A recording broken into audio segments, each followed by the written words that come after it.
Si quería grabar. Está. Y arrancamos nuevamente. ¿Esa era la diapositiva?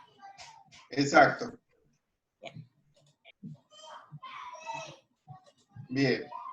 Bueno, esta imagen era para que vean ustedes el páncreas, que lo que yo les estaba diciendo justo es que hay que comprender que el páncreas por detrás tiene una cantidad de arterias y venas muy grande, unidas, y a la misma vez está unido a ese pedazo de duodeno, porque su conducto se une al conducto cístico que venía del hígado para desembocar en el duodeno. O sea, el páncreas es un órgano muy difícil de sacar quirúrgicamente, o sea, para los cirujanos, más que nada por el tema de las arterias y venas, cómo hay que nexarlas, no tocarlas y hacer un montón de cosas para no hacer lío. Y a su vez, cuando el tumor aparece en la cabeza del páncreas, genera que al tener todos esos vasos atrás, enseguida pasa a sangre el tumor. Por eso es un tumor muy agresivo el del páncreas. Bien, si vamos a la siguiente placa,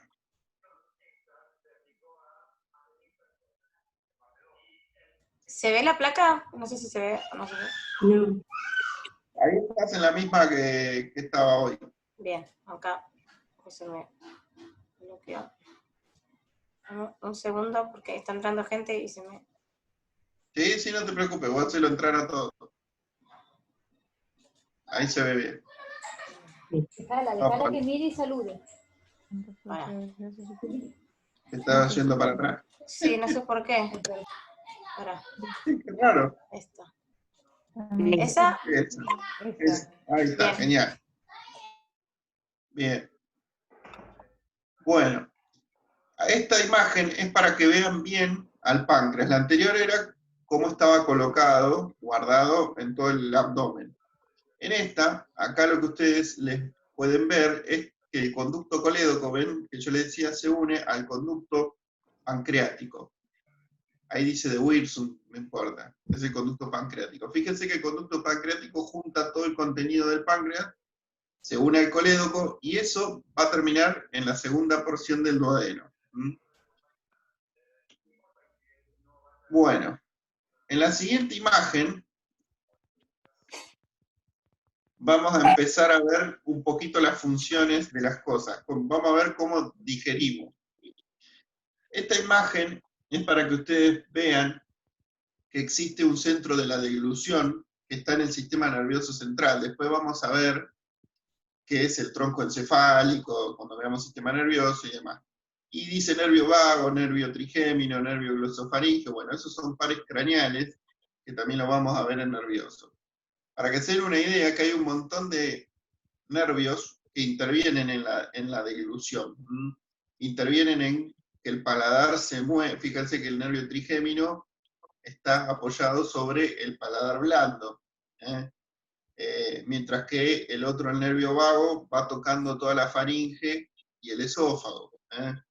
Entonces, yo voy a ingerir el pedacito de comida, lo voy a masticar, con eso lo voy a ir rompiendo y reduciendo a lo más pequeño que pueda en la boca. Por eso siempre los nutricionistas insisten en masticar muchas veces para triturar la comida lo mejor posible.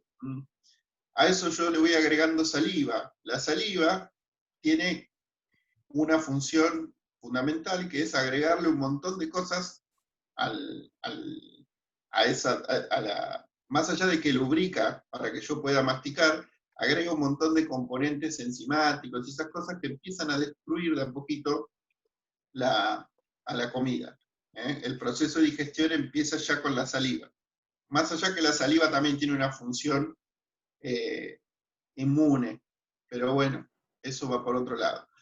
Yo mastico bien, cierro mi epiglotis, cierro el acceso a la tráquea, levanto mi paladar blando, cierro la conexión con la fosa nasal, y la lengua va a empujar hacia atrás a lo que se marca ahí como bolo alimenticio, que sería el alimento triturado, que ya lo mastiqué varias veces, lo enjuagué bien en saliva, y lo mando para atrás. ¿Cómo lo hago? Lo hago con la lengua. La lengua es la que va a empujarlo. Va a ir hacia el esófago. Fíjense que el esófago dice peristaltismo. Peristaltismo quiere decir movimiento. El esófago va a tener un movimiento que es muy pequeño porque el esófago cuenta con la gravedad. Por eso nunca hay que comer acostado. Siempre hay que comer sentado o parado. Eso va a hacer que el bolo alimenticio por gravedad descienda, pero a su vez el esófago tiene un mínimo movimiento para ayudarlo a transitar y que no se trabe. Si nosotros, quedémonos en esta imagen, si nosotros nos acordamos de cuando llegamos al estómago, vamos a ver que atravesamos todo el esófago y llegamos al estómago. Una vez que la comida entró al estómago, el estómago va a cerrar el cardias, el esfínter de arriba, y el píloro, el esfínter de abajo. El estómago se va a distender y a la misma vez va a empezar a producir ácido clorhídrico. Entonces, con lo que vino de la saliva, más el ácido clorhídrico, más el mínimo movimiento que hace el estómago, empieza la primera parte fuerte o contundente, digámosle, de la digestión. Empieza a romper celularmente al alimento. El estómago tiene una mucosa que se banca al ácido clorhídrico. Es un moco muy alcalino, el ácido no lo agrede. Si ese moco no está, el ácido lastima la pared. Pero bueno, ese moco protege todo y el ácido empieza a comerse la comida. Tengan en cuenta que el ácido clorhídrico tiene un pH de 2, es extremadamente ácido. ¿Se acuerdan que nosotros decíamos que algo era ácido o alcalino si estaba por debajo de 7,4 o por encima de 7,4? Todo lo que va por debajo de 7,4 es ácido, y todo lo que va por encima de 7,4 es alcalino. Imagínense, si la normalidad es 7,4 y estamos en 2, imagínense la acidez del ácido clorhídrico. Bien, una vez que el estómago, este proceso en el estómago puede llegar a durar hasta 2 horas. Depende de qué morfamos. Si nos comimos la milanesita al horno con el queso light y la ensaladita de tomate y lechuga, y la digestión va a durar como mucho 1 hora. Ahora, si nos morfamos el lechón con cuero, la digestión va a durar lo que Dios quiera, porque nuestro pobre estómago va a durar como un enano. Las 2 horas pueden ser 3, 4 o 10.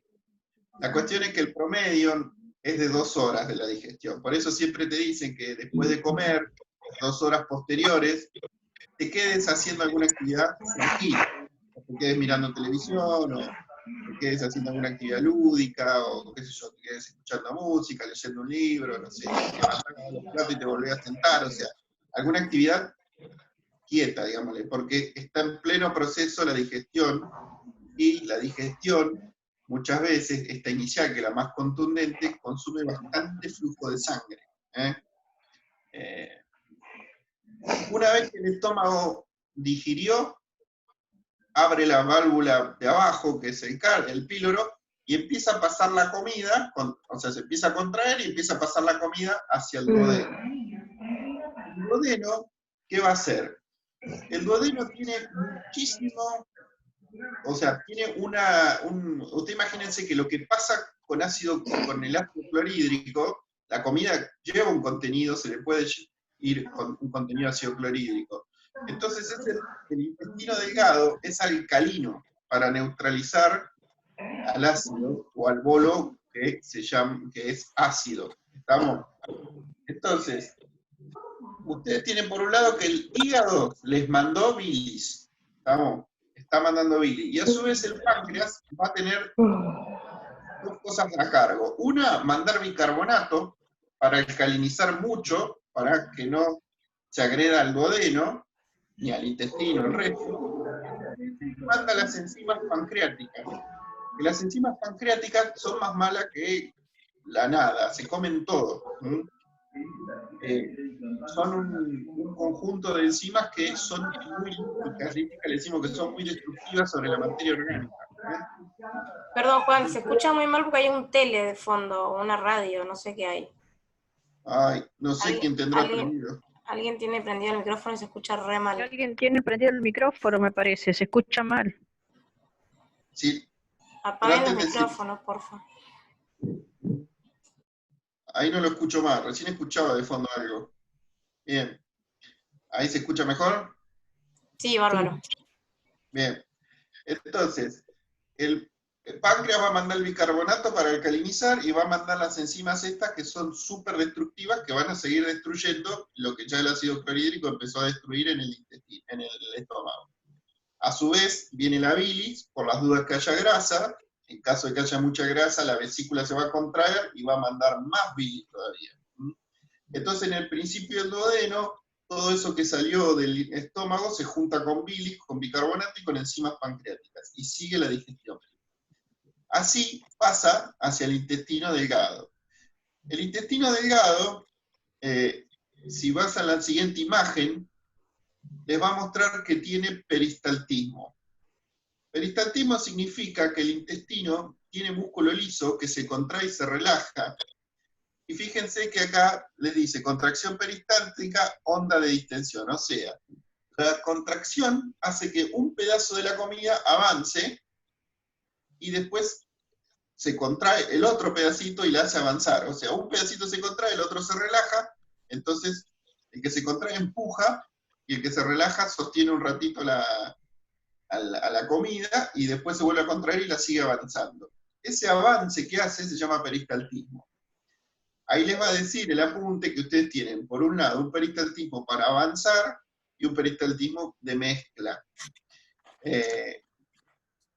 A ver si me acuerdo en qué parte el apunte estaba.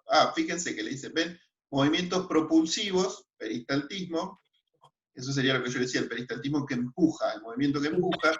Después hay un movimiento de mezcla, que sería el movimiento que cuando queda relajado, ese movimiento genera, fíjense que les pone, los movimientos de mezcla son muy distintos en las diferentes regiones del tubo, en algunas contracciones peristáticas producen por sí misma la mezcla de los alimentos, bueno. La cuestión es que ustedes tienen que ver que ese peristaltismo hace que la comida avance, pero a la misma vez el intestino delgado es el que se ocupa de absorber los nutrientes, ¿estamos? En sus diferentes porciones, en yeyuno ciertas cosas y en niño ciertas cosas. Pero por un lado todos los iones o minerales que absorbemos, por ejemplo el hierro, el calcio, el fósforo, el potasio, el magnesio, todo eso, las vitaminas, absolutamente casi todas, salvo la B12 que tiene ahí una absorción en el estómago, todas las demás van por el intestino,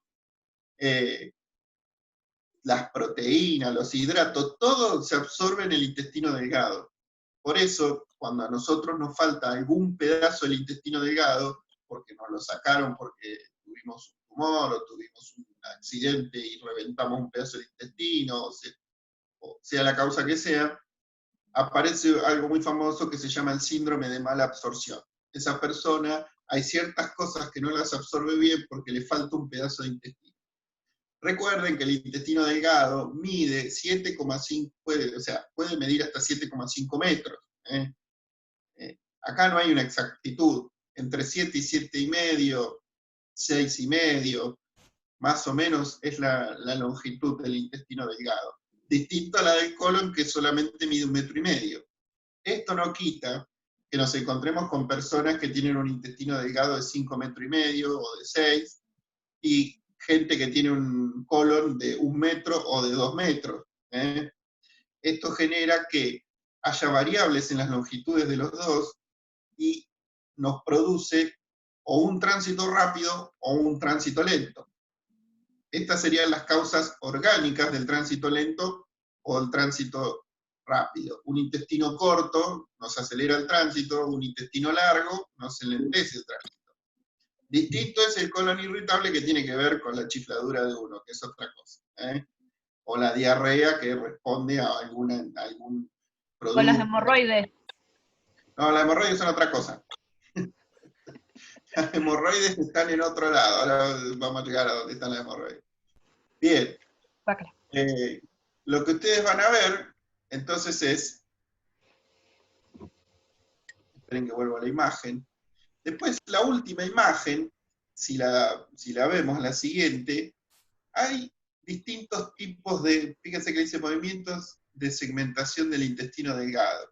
Esto es para que ustedes tengan una idea de cómo el intestino genera estos movimientos peristálticos de contracción propulsiva y de mezcla.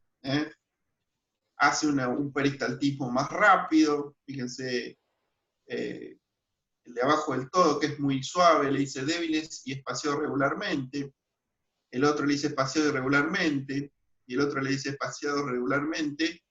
Vamos, entonces fíjense. Cambiamos ¿la cambiamos? Ah, sí, perdón. Cambiar la diapositiva. Sí, Perdón. Fíjense que abajo les dice débiles y espaciados regularmente, o sea, ese es un peristaltismo suave, irregular, mientras que el de arriba del todo es espaciado regularmente, o sea, es un peristaltismo mucho más intenso y regular.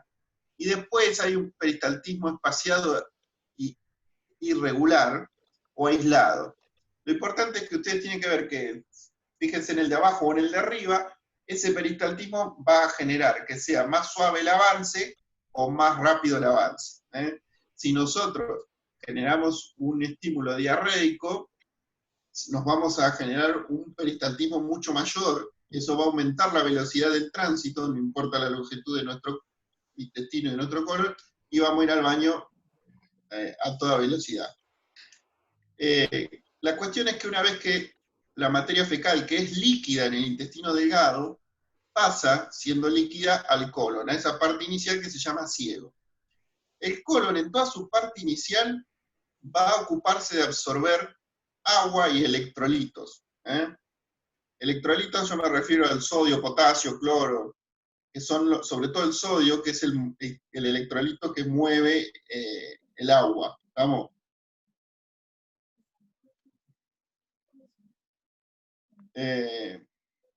Y no hay, o sea, esa es la principal función. Entonces, ustedes recuerden que el intestino delgado es el que nos absorbe los componentes que necesitamos, mientras que el intestino grueso es el que se ocupa de absorber el agua, es el que nos hidrata de alguna manera. Ahora, además de absorber el agua, eso va a generar que la materia fecal se vuelva más compacta, empiece a dejar de ser líquida y empiece a ser sólida. La materia fecal, cuando llega al final, que es el recto, que es como un reservorio que se dilata, que tiene un esfínter que controla nuestra voluntad y otro esfínter que no controla nuestra voluntad.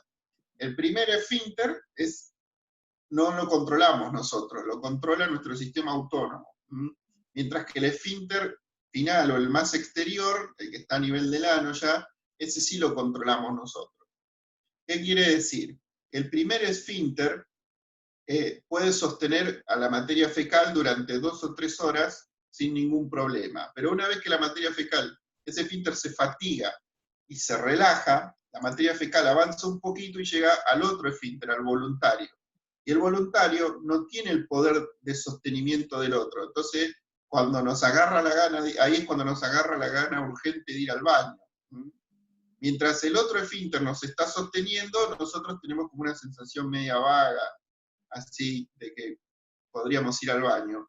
Cuando ya pasa hacia el otro esfínter, hacia el voluntario, y lo empieza a contraer y a sostener, nos empieza a decir, che, tenés que ir al baño, ya tengo ganas. Y si vos seguís estirándola y estirándola, ese esfínter aguanta, y se empieza a desesperar y la orden es cada vez más excesiva.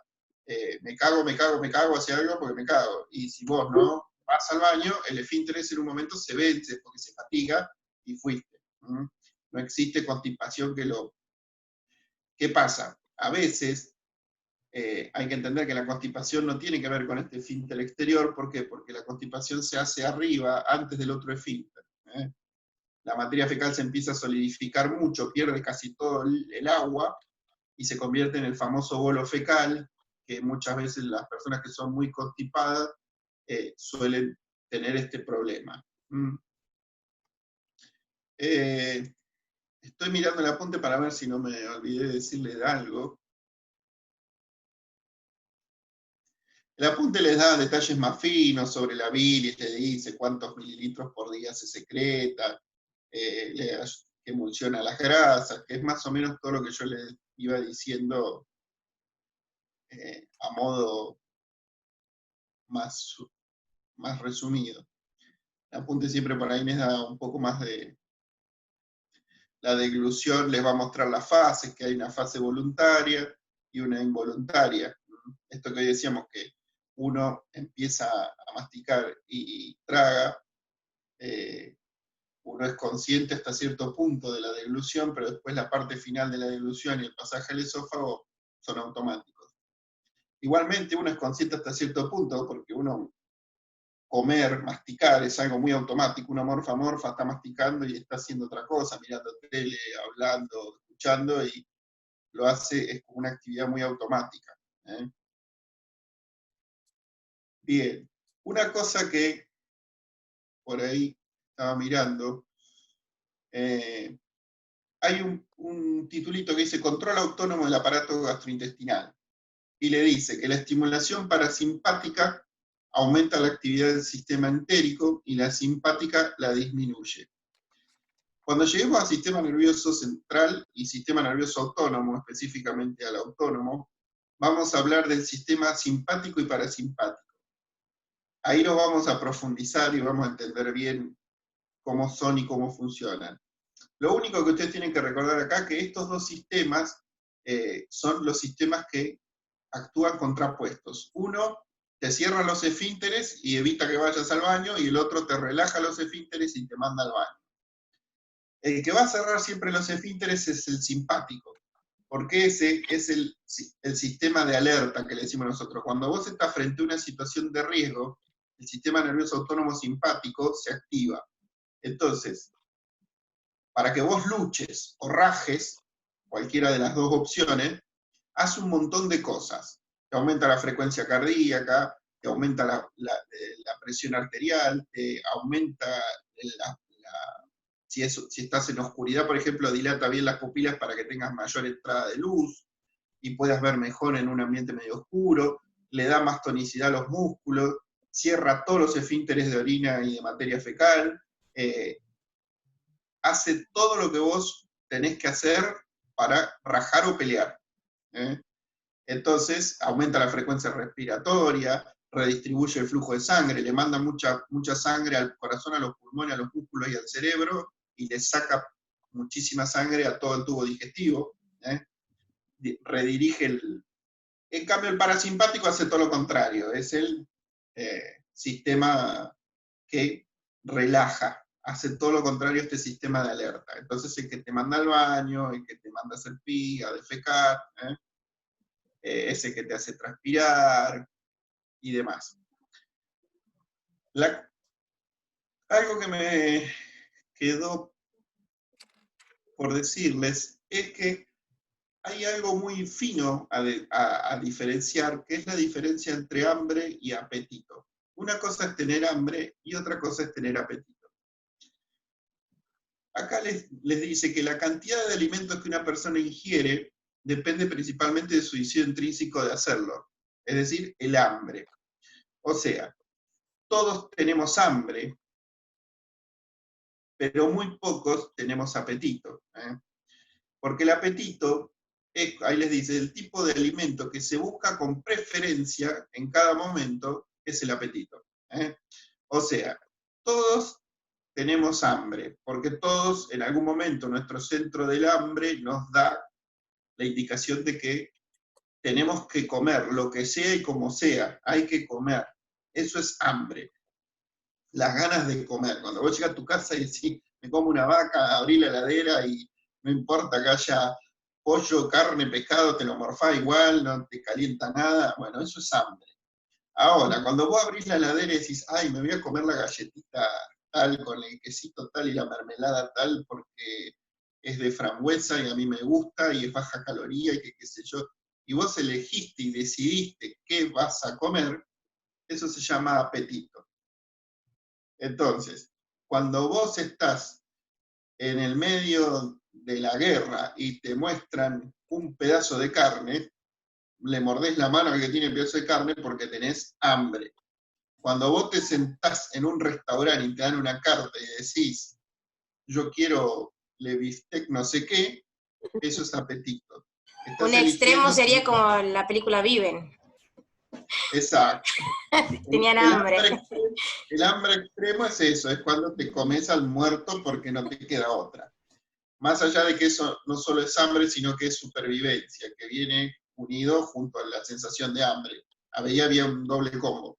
Pero esto es así, el ejemplo más simple es este, cuando yo voy a mi casa muerto de hambre, llego y le digo, no sé, está cocinando quien esté, no sé, hermano, primo, tío, madre, padre, novio, marido, quien sea, y te dice, y vos le decís, ¿qué hay de comer? Hay milanesa con chucrú, y te sentás en la mesa y estás con el tenedor y el cuchillo así esperando y no te importa nada, si el chucrú se puede mezclar o no con la milanesa, si son zapallitos o chucrú te da lo mismo, pero comés, tenés hambre, hace 16 horas que no comés y estás cagado de hambre. Ahora, cuando vos te fuiste todo preparado al restaurante y te sentaste, agarraste la carta, miraste 25 platos diferentes, elegiste uno, y qué vino lo va a acompañar, y que si como el pancito no, y que si lo unto con el cosito, eso es el apetito. Es la decisión que yo tengo sobre lo que voy a comer. Entonces, por eso nosotros siempre insistimos, los pobres tienen hambre, no apetito. Esto era algo que siempre decíamos en semiología. El pobre tiene hambre, no tiene apetito, porque no puede elegir qué comer. Estoy mirando a ver si no me olvidé de algún dato. Creo que no.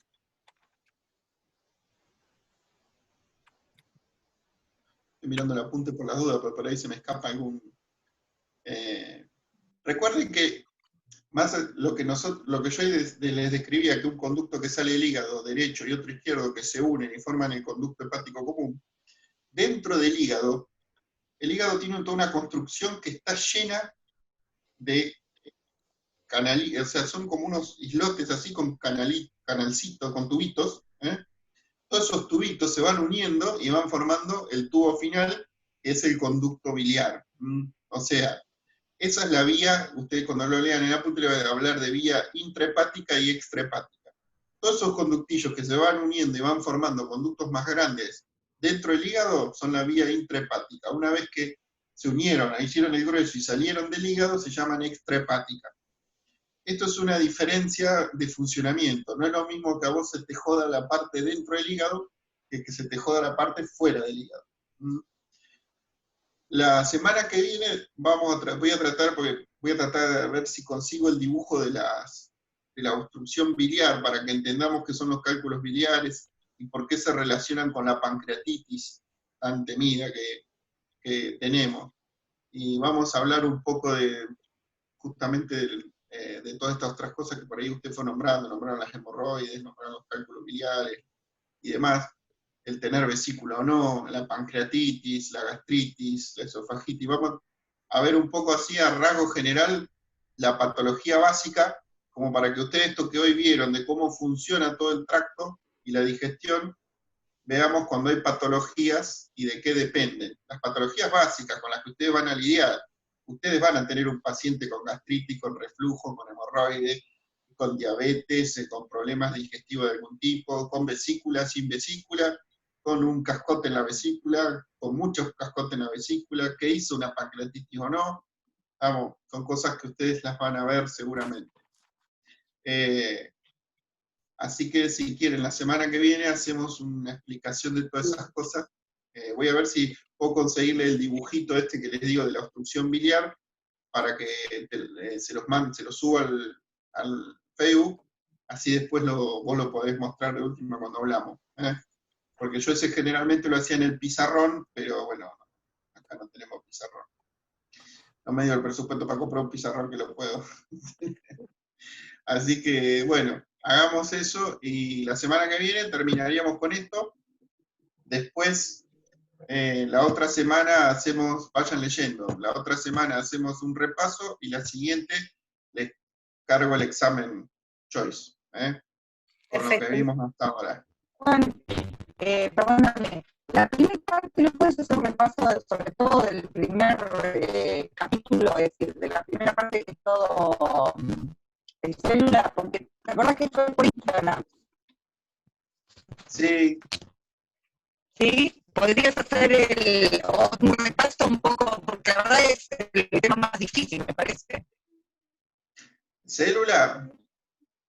Sí. Bueno, si quieren lo que podemos hacer, en la semana que viene hacemos así de manera breve el tema de las patologías de esto para que entiendan, y después hacemos, si quieren, célula, que es cortito, por este sistema para que les quede grabado. Dale. Sí. Porque por ahí el tema de las patologías, yo no se los voy a preguntar en el examen, pero les va a servir a ustedes para entender muchas cosas que les va a ayudar también a entender cómo funciona todo esto que describimos hoy. Y son patologías muy comunes y muy frecuentes que las van a encontrar en cualquier paciente que acompañen. Y les voy a dar algunos consejos sobre medicaciones específicas para que no se cometan ciertos errores. Bien. Así que eso lo hacemos al principio de manera medianamente breve, porque eso es breve, y después hacemos célula. Así lo podés grabar a través de esto. Sí, fue la única que no quedó grabada, la primera. Por eso, sí, que fue la que hicimos por Instagram, es verdad. Sí, la que fue pésima. Bueno, hacemos eso, y después a la semana siguiente hacemos consulta, y a la semana siguiente estaríamos rindiendo. Dale. ¿Les parece? Okay. Bárbaro. Bueno, Bien. nos vemos Está bien. Sí. el miércoles que viene, a la misma hora, en el mismo canal. Listo. Nos vemos. Nos vemos. Chao. Chao, hasta luego.